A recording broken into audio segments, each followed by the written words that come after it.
Shalom. రోమీయులకు రాసిన పత్రిక 8వ అధ్యాయము 1వ వచనము. Romans chapter 8 verse 1.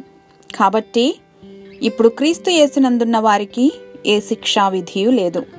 Therefore there is now no condemnation for those who are in Christ Jesus. మన నిర్ణయాలు, జీవిత విధానం ఇటువంటి వాటిని బట్టి ఇతరులు మనలను పాయింట్అవుట్ చేయటం అప్పుడప్పుడు సంభవిస్తుంది. ఒక్కోసారి ఈ తీర్పు తీర్చే వైఖరి మనలను కార్నర్కి నెట్టివేస్తున్నట్లు అనిపిస్తుంది. అయితే యేసయ్య మనలోని తప్పులను ఎత్తిచూపరని భరోసానిస్తున్నారు. ఆ పాపాత్మురాల్ని క్షమించినప్పుడు, నేను నీకు శిక్ష విధింపను, నీవు వెళ్ళి ఇక పాపము చేయవద్దని ఆమెతో చెప్పారు. తప్పులు చేయటం, తప్పు నిర్ణయాలు తీసుకోవటం మానవ జీవితంలో సర్వసాధారణం.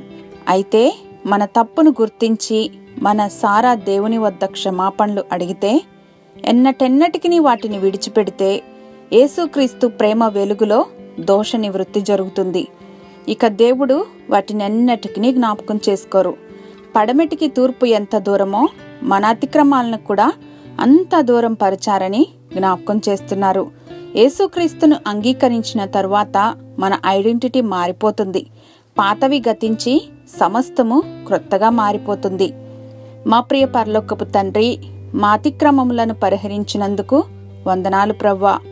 విడిచిన పాత జీవితపు ఛాయలు మమ్మల్ని అంటకుండా మీ కృప ద్వారా నడిపించమని యేసు నామంలో ప్రార్థించి పొందుకొని మా తండ్రి. ఆమెన్.